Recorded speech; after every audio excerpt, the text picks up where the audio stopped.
और बहनों और भाइयों, प्रधानमंत्री जी किसी प्रेरणादायी मार्गदर्शन में उत्तर प्रदेश पिछले 8 वर्ष में नई ऊंचाइयों को छूता हुआ आगे बढ़ा है। याद करिए, 1947 से लेकर 2017 तक इन 70 वर्षों में उत्तर प्रदेश देश की 7वीं अर्थव्यवस्था था, और मात्र पिछले 8 वर्ष में हमने जो दूरी तय की, अब उत्तर प्रदेश देश की नंबर 2 की अर्थव्यवस्था बन चुका है। नंबर 2 की अर्थव्यवस्था बन चुका है। 56 लाख गरीबों के लिए मकान मिले। इस दौरान बनटांगिया गांवों को मान्यता दी गई। इस दौरान मुसहर हो, बनटांगिया हो, थारू हो, कोल हो, भील हो, गौड़ हो, चेरो हो, अहरिया हो, इन सभी जातियों को 100% इन्हें सेचुरेट करने का काम भी किया गया, हर सुविधाओं से युक्त किया गया। अब कोई उत्तर प्रदेश में भूखों नहीं मरता। 25 करोड़ की आबादी में 15 करोड़ से अधिक लोगों को हर महीने फ्री में राशन की सुविधा का लाभ भी दिया जा रहा है, और 10 करोड़ लोगों को आज आयुष्मान भारत और मुख्यमंत्री आयुष्मान भारत योजना के अंतर्गत उन्हें 5 लाख रुपए की स्वास्थ्य बीमा की सुविधा भी उपलब्ध करवाई जा रही है। उत्तर प्रदेश के अंदर नौजवान के लिए रोजगार की व्यवस्था, कमाई के लिए रोजगार, अच्छी शिक्षा हो इसके लिए पढ़ाई की उत्तम व्यवस्था, बेटी की सुरक्षा, व्यापारी के सम्मान और अन्नदाता किसानों की खुशहाली के लिए ये डबल इंजन की सरकार पूरी मजबूती के साथ काम कर रही है। ये रोहिन बैराज उसी का एक मूर्त रूप है, मूर्त रूप है। यहां पे भी बोल रहे थे यहाँ के माननीय विधायक जी भी और माननीय केंद्रीय मंत्री जी भी,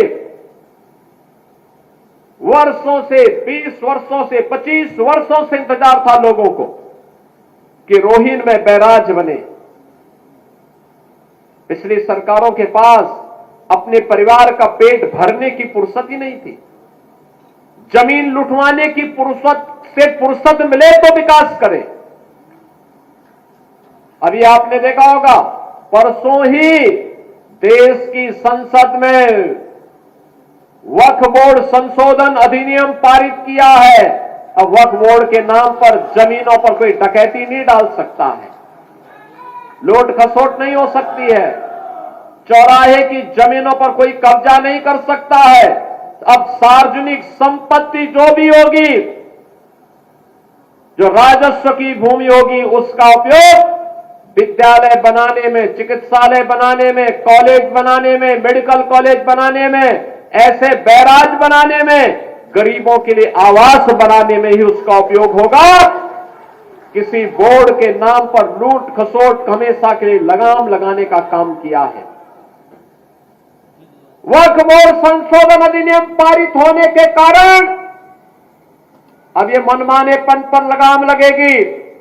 मैं इसके लिए प्रधानमंत्री मोदी जी का, गृह मंत्री अमित शाह जी का हृदय से आभार व्यक्त करता हूं, क्योंकि उत्तर प्रदेश में भी लाखों एकड़ लैंड वक्फ बोर्ड के नाम पर नाजायज तरीके से कब्जा करने का काम हुआ था। इसमें किसी गरीब का कल्याण नहीं हो रहा था, चंद लोगों के लूट का एक माध्यम बन गया था।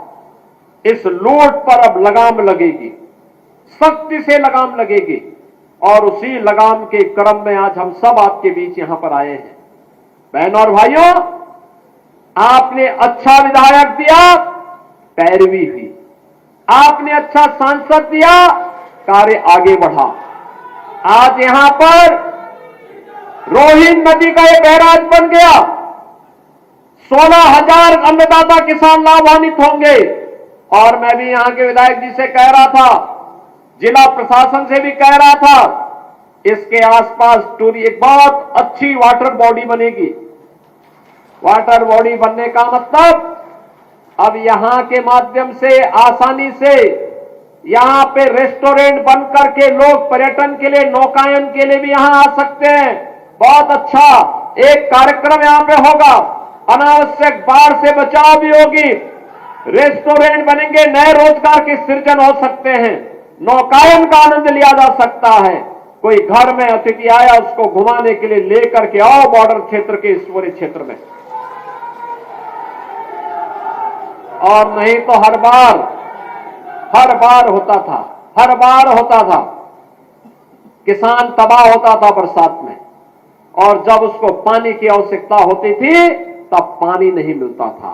अब बरसात में बाढ़ से बचाव होगी और जब पानी की आवश्यकता होगी तब रोहिन बैराज आपको यहां पर जल उपलब्ध करवाने का काम करेगा। मुझे याद है इसी महाराजगंज में महान नाला के कारण सैकड़ों हेक्टेयर लैंड जलमग्न होती थी, गांव के गांव डूब जाते थे। कभी वन विभाग सहयोग नहीं करता था, कभी सिंचाई विभाग सहयोग नहीं करता था। जब मेरे पास ये मामला आया, मैंने दोनों विभागों को बिठाया। मैंने कहा भी देखो, सरकार का मतलब होता है कि ना शब्द नहीं होना चाहिए, और इसलिए इसका समाधान होना है। और आज उसका समाधान हो गया। अब इस सारे गांव जल प्लावन से बच गए हैं, वहां पर कोई समस्या नहीं। बहनों और भाइयों, आज जो 650 करोड़ रुपए से अधिक की परियोजनाओं का लोकार्पण और शिलान्यास हो रहा है, इसमें सिंचाई विभाग की भी योजनाएं हैं, परियोजनाएं, बाढ़ बचाव की भी परियोजनाएं हैं, सड़कों की भी परियोजनाएं हैं। याद करिए, महाराजगंज जनपद के अंदर 2017 के पहले कोई 4 लेन नहीं था, कोई 4 लेन महाराजगंज जिले में नहीं था। ये सीमावर्ती जनपद है, 4 लेन नहीं। अब तो 4 लेन की एक बाढ़ सी आ गई है। गोरखपुर नौतनवा सुनौली मार्ग 4 लेन के अंतिम चरणों में चल रहा है। फरेंदा से महाराजगंज का मार्ग ये 4 लेन की दिशा में आगे बढ़ रहा है। गोरखपुर से हम लोग जब आ रहे हैं, परतावल होते हुए महाराजगंज ठूठीबाड़ी, निचलौल ठूठीबाड़ी के लिए निकल रहे हैं, ये भी 4 लेन बनने की दिशा में आगे बढ़ रहा है। हर मार्ग, गांव का मार्ग जो पहले 3 मीटर भी नहीं होता था, हमने कहा 3 से काम नहीं चलेगा, विकास आगे बढ़ाना है तो इसको 7 मीटर कर दो, कम से कम 7 मीटर होना चाहिए। 7 मीटर के मार्ग को 10 मीटर के किए जा रहे हैं। बहनों और भाइयों, विकास का कोई विकल्प नहीं, और उसी विकास के विकल्प को आपको उपलब्ध करवाने के लिए, आपके जीवन को मंगलमय बनाने के लिए हम सब आगे बढ़े हैं। सिंचाई विभाग ने पिछले 8 वर्ष मैंने कार्य किए। अर्जुन सहायक परियोजना, ये बुंदेलखंड के अंदर बनी। मुझे याद है, जब तक सिंचाई की परियोजना नहीं थी, वहां के खेत का सालाना, अगर किसी को खेत किराए पे देना होता था, 5,000 रुपया नहीं मिलता था। और आज उसी महोबा में 50,000 रुपया उस खेत का मिलता है, सालाना 50,000 रुपया। याद करिए, किसान को 50,000 की कमाई अगर हो जाए एक खेत में, बहनों और भाइयों, उसकी इनकम तो बढ़ेगी। अर्जुन सहायक परियोजना प्रधानमंत्री कृषि सिंचाई योजना के अंतर्गत पूर्ण हुई। हजारों हेक्टेयर लैंड को सिंचाई की सुविधा प्राप्त हुई। बाण सागर की परियोजना, ये बिंदु क्षेत्र में 2.5 लाख हेक्टेयर भूमि को सिंचाई की सुविधा दी है। ऐसे ही सरयू नहर राष्ट्रीय परियोजना, सरयू नहर राष्ट्रीय परियोजना बनी थी 1972 में।